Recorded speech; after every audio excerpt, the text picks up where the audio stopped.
I grew up under really apartheid, and I would argue amongst its roughest times in the 80s and then its most joyful times in the early 90s, because they were filled with such promise and such potential. Obviously, I started out being a political journalist. So it was about 1991. I think it was just before the elections. When I started being a journalist, it was the time of great hope, because there were all the negotiations happening. Mandela was released. A man who has been in prison for nearly 3 decades, 72 years old, would be appearing in public for the first time any moment now. There's Mr. Mandela, Mr. Nelson Mandela, a free man taking his first steps into a new South Africa. Mrs. Winnie Mandela next to him, waving to the crowds. That is the man who the world has been waiting to see. His first public appearance in nearly 3 decades. The other great leaders were released, so we were going to cover massive rallies in Soweto. On the other hand, there were attacks on trains. That was the main form of destabilizing activities, because if you attack the trains, you attack the ways of workers to get to their jobs. So you really brought the economy to a standstill. Your emotions could go from an extreme high to devastation, like where is our country going to? The old securocrats were trying to hunker down and hang on to power. So there was a lot of violence, and I really learned how to make my way around in quite perilous circumstances in those years. The final resistance against apartheid meant often being chased or beaten up, or trying to get information from a state that really didn't want you to have it. I've been a journalist all my life. I lived through most of the 80s, the most violent era in South African pre-democratic politics. In those circumstances, the lives of journalists were threatened in very different ways. And so myself and black journalists, I was later on in the 80s arrested for protesting, or arrested for being in a township, actually physically arrested, So the onslaught on journalists in the apartheid years was a direct and physical onslaught.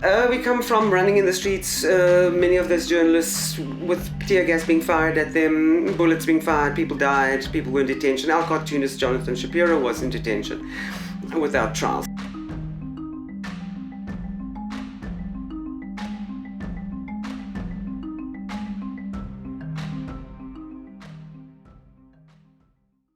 I'm a journalist based in Cape Town, South Africa. I focus on many topics, but mainly crime, corruption, politics, and gangsterism. And in South Africa, I am based in the gangsterism capital, where there seem to be overlaps between gangsterism, policing, corruption. And I focus on this noxious network and try and unravel it. When I started in journalism and when Twitter became a thing, we were encouraged to tweet. And there was definitely a sense in the newsroom, oh, did you see how many followers so-and-so has? And I'm retrospectively very thankful that I didn't buy into that. Just because I was busy as a reporter, especially being in a hard news on-day newsroom. I've never felt the need to really express my opinions often, etc. So for me, social media is taboo. Like Twitter is taboo. I think it's brilliant in terms of disseminating information. We can send out, I sound very old, but we can post links to stories, we can post bits of information. Journalists can break news. It can be used to inform people, literally inform people in real time, which is great. We shouldn't base our worth in any sense on the number of followers we have. These are not real people. This is not our family. These are not our friends. So with the first book, I definitely felt a lot more vulnerable. I was writing about a massive guns to gangs investigation, the biggest in the country, that involved one thick strand of that investigation was police officers smuggling weapons to figures who then got them to gangsters in the Western Cape. just focusing on lots of murders and lots of alleged crimes and lots of court cases. South Africa's gangs are infesting almost every level of our lives. They're brutal and often untouchable. So how do we ever end this when police are often on the payroll? How many people have to die? What do you make of it, especially the fact that there may be some sort of police complicity here? It's really chilling. The whole situation is really chilling that there is alleged and possible state complicity, but I think it rips open what has been happening in Cape Town for many years. While writing hard news articles on the same subject matter, I did receive a death threat. And I'll never forget, it was a Friday afternoon and I was sitting in the newsroom. It was, I think, about 5:20 p.m., 5:40 p.m. I remember that was quite a week. And the next thing I received an SMS and it said Miss Dolley, but it was spelled D-O-L-E-Y. It was spelled incorrectly. It said, Miss Dolley, those guns are going to be used on your head, at your mother's house, on your dog.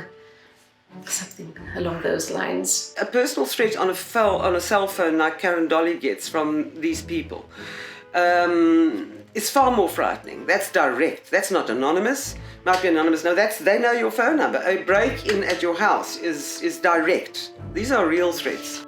One of the two occasions involved me having gone to the one and only hotel because I was tipped off a criminal suspect would be there with a police officer.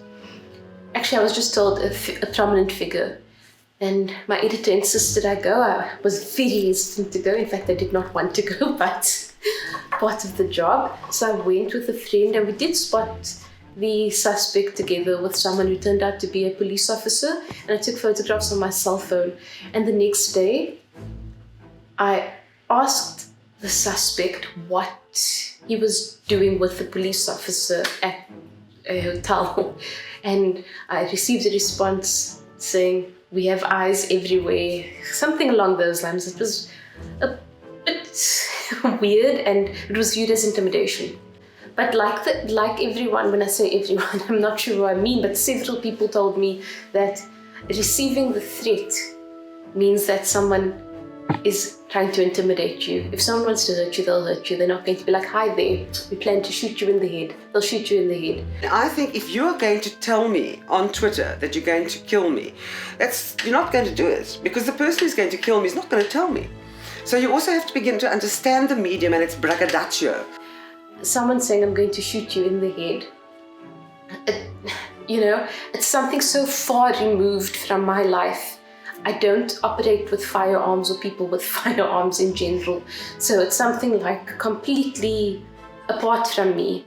It's not part of my life. It's an infringement on my thoughts, etc. Sure. What is happening on social media is potentially a distraction to me, and it's perhaps an intentional distraction. You can get terribly distracted and also think of yourself as terribly important. That's the other thing. As a journalist, we're not terribly important. The people who give us our information, they are the important people. The people who trust us with their lives, they are the important people, not us.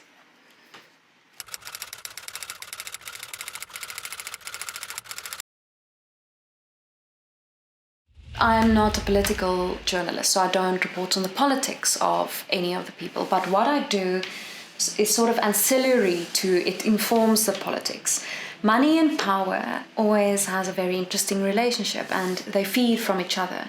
And what I look at is the power behind money and the power behind politics and the power behind private business and how they converge. VBS Mutual Bank is not a traditional commercial bank where people put their money in, but it was conceptualized as a particular bank for people in the north of the country. Banked specifically the vulnerable people of that area. And people often not really trusting commercial banks, and in context of South Africa's history, banks run by white people. At the time, we already knew something was wrong at the bank, and the Reserve Bank of South Africa initiated an investigation. By law, every such investigation needs to be launched just to check that everything is fine. And what they found is that everything wasn't fine. It became very clear that there was wrongdoing. How far it spread, we didn't know. Who was involved, we sort of knew, because the management of the bank was from the get-go clearly involved in what happened. But exactly how big this network spanned out to be was still unsure at the time. I had some inside information from sources who said that the Shivambus and Malemas were involved. Julius Malema is South Africa's most charismatic and most popular politician. And so I wrote the first story on BBS, and it was chaos because I accused Floyd Shivambu and Julius Malema of taking some of the money.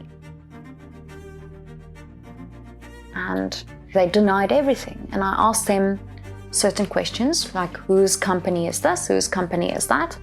And they claimed to have no idea of anything. So they just started attacking me, and they said that I am trying to target them and that I should bring them proof. I decided I couldn't just leave it because I'm challenged to bring proof. And you're not, remember, as a journalist, you're also not supposed to just accuse someone and not be able to. That's really shoddy journalism. So you cannot stop there. You know, you have to say, okay, well, let me recheck everything. Either I was wrong and I will have to say sorry, or I was right and they will have to say sorry. But there's no sort of stopping it. And the more I looked into it, the more I found proof. And the more people came to me and said, you are right, here's some proof. And I started working on some hypotheses that I had, and I could see the family links, and I started asking questions, and it took me quite some time, but I got answers to those questions, and they're guilty as hell. Julius Malema has made a cottage industry out of attacking women journalists. I was looking at my phone, and at that time Twitter still had notifications on my phone, and it was pinging blue, but it was pinging so fast that I had to sort of look very carefully, and it was Julius. I thought it was some spoof or something, because Julius Malema was tweeting me, and then I would see Satan and Wapapa and the witch is burning, things like that, like in a rolling number of tweets. So he's the most powerful politician on social media. If you look at his following, it's in the millions. And if he calls an attack on someone, you can be sure you're going to get hell for days and days and days.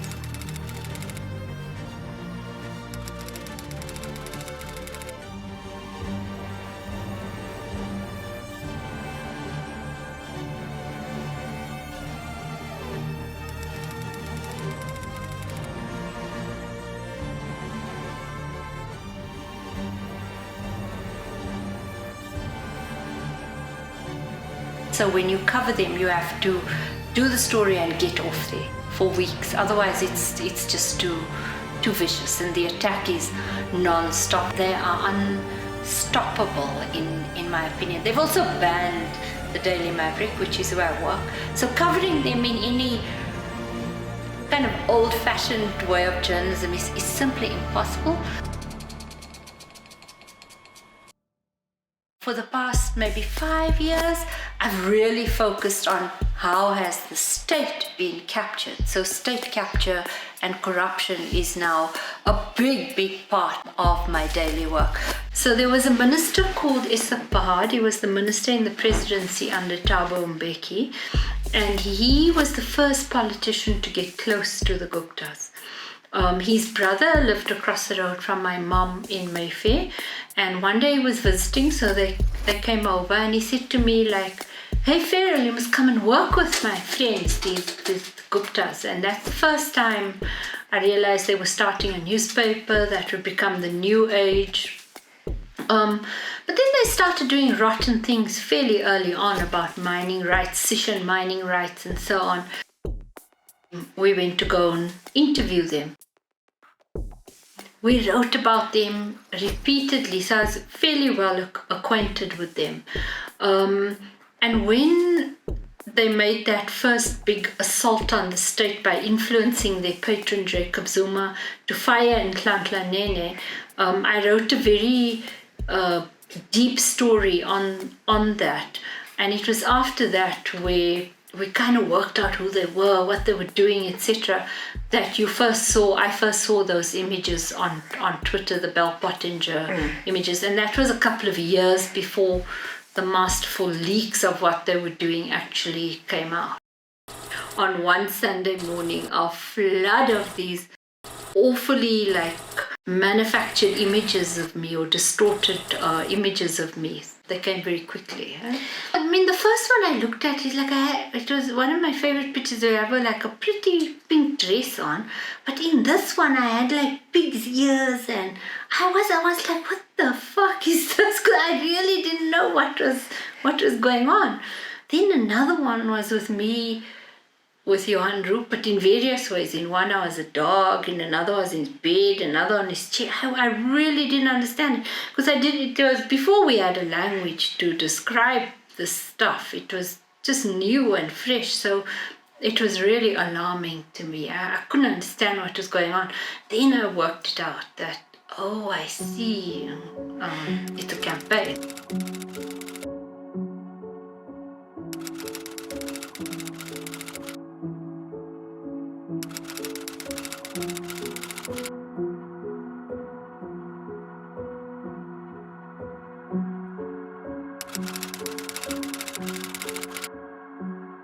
I have this theory that after Bell Pottinger, people realized what could happen if you group together. It was a learning curve for many people. Bell Pottinger, just for me personally, made me furious. Bell Pottinger. Sounds like a character from Downton Abbey, right? Bell Pottinger is a UK-based PR firm that's reportedly meddled in many a sovereign state's internal affairs. They took issues that matter in South Africa. South Africa is a racial tinderbox, but at the same time, considering how we do engage around it continuously, I think it's a country dealing with its racism. Geoghegan's campaign is believed to be behind terms like economic apartheid and the exploitation of the controversial term white monopoly capital.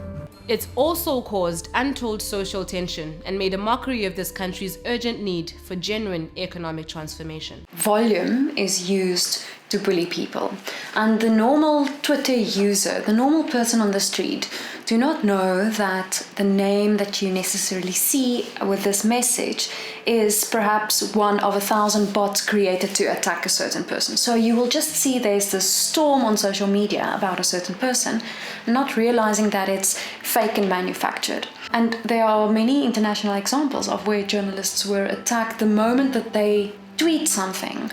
Like milliseconds after, a host of bots would attack them.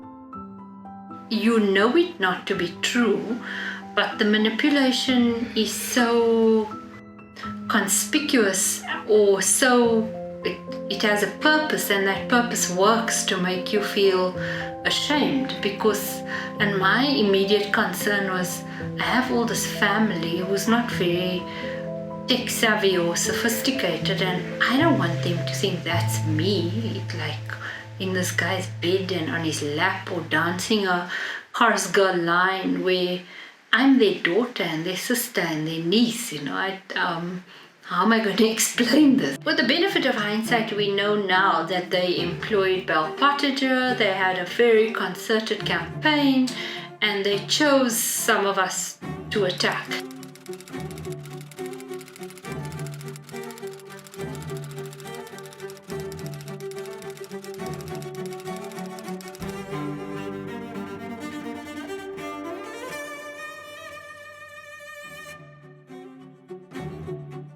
There's freedom of speech, and then there are death threats, and then there is urging people to be violent.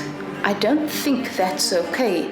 The anarchist in me doesn't want to shut down the space for people to say and do what they want to do. I do think Twitter needs to take responsibility for what people publish on it. We as a I, as a journalist, am law-abiding, and the publication I work for subscribes to policies which allow for independent oversight. I can't just say what I like about anybody in South Africa without the proof of such. I do believe the onus is on not just a social media user, but the social media platform. This, to me, is the equivalent of standing on the street and seeing someone walking past with a knife, and you full well know you're able to overpower them. And instead sitting back and saying, oh, I don't want to lose out on money, let that person stab the other person, it's just another life. So please do something. They should stop focusing on the money, and when they scream that about giving everyone a voice, they should focus on that part, because yes, you've done exceptionally well with giving people a voice, and it's important. And none of us will ever argue against it. But if you give someone a voice, that voice must be responsible. You cannot give someone a voice to amplify terrorism or amplify harm against anyone. And we're not talking about different political viewpoints here. We're talking about causing actual harm to someone. The fact that you cannot see the injuries doesn't mean that it's not there. The fact that you cannot see a battered body doesn't mean that it didn't happen to a psychology. And this is not me saying so. This is international research, psychological research that says so. And I felt it myself as well. It's never too late to initiate new rules. That's how society works. If something grows into a direction, we realize that it's wrong, and some legislation and regulations and some actual real life repercussions pulls you back. That's how life works, and that's how it has worked through the ages, so it's definitely not too late. They have it in their hands to do the right thing, but it's going to require global solidarity that you actually have seen with organizations of the North and of the South working together to do the research that then informs safety policies of the platform companies. I think the underlying theme must always be do no harm. You cannot say something that you know will get someone to act on it in a criminal way. It's scary in a selfish way, because this has happened, it is happening, and the selfish part of it is, when is that going to happen to me? When is that going to happen to one of my colleagues? Not if, it's when, which in my mind is it's when. So that's the sort of this constant, I can't explain, but it's almost like a little mental headache that I've always got. Like, you're aware of that, like it's going to happen at some point. So yeah. What gets to you at one stage is your parents and your husband being really worried. And so, especially when I moved into this house, my husband sort of jacked up all the security and was like, what's going on? This is weird. And then I realized, but it's not only my life anymore, it's also someone else's life and other people that may get affected when I am hurt.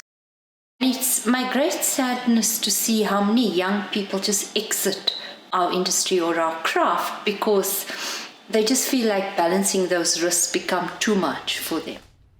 At one stage I did feel, I can go audit someone's books, or I can go teach, or I can do anything that I want. Why am I putting myself up for this? This is absolute madness. But then you realize again, if not you, who then? Because no one else is telling the story. No one else is putting themselves out there and saying Julius Malema and Floyd Shivambu are frauds.